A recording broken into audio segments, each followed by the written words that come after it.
And then I stepped into that light thing and I found myself in heaven, the proper place. And I could see that it was dark there. So it was nighttime, probably the same time as it was where I am.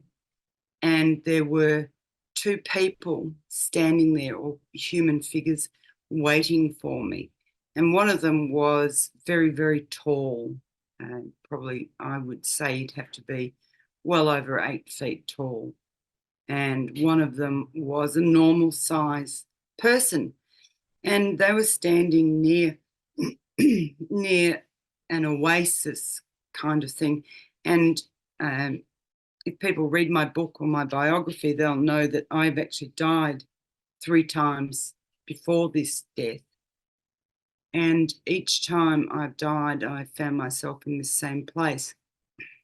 I waited in heaven,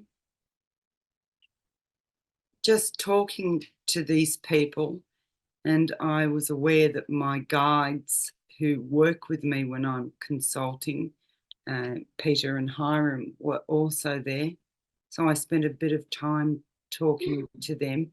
Mostly what we talked about was things to do with me and how I'd been coping, because there have been times in my life when I'd been very angry or very disappointed, or had, at various times been not the greatest to other people myself when I was younger. And the older I get, the more I realise the truth that kindness and love is what it's all about.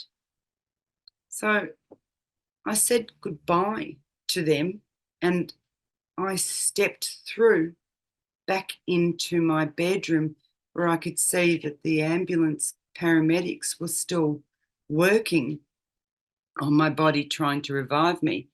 And they were just about to call it. I saw one look at another one and he said, how many I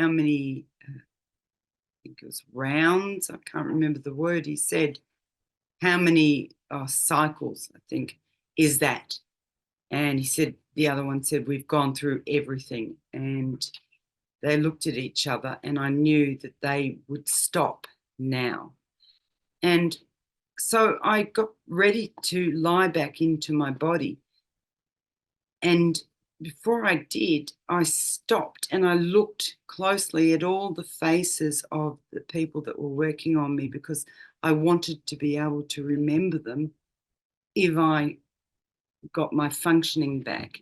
And then I laid down into my body, and the last thing I remember before I just felt like I was burning was one of the ambulance officers said, we've got a pulse. And I knew that I'd made it back, that I was alive.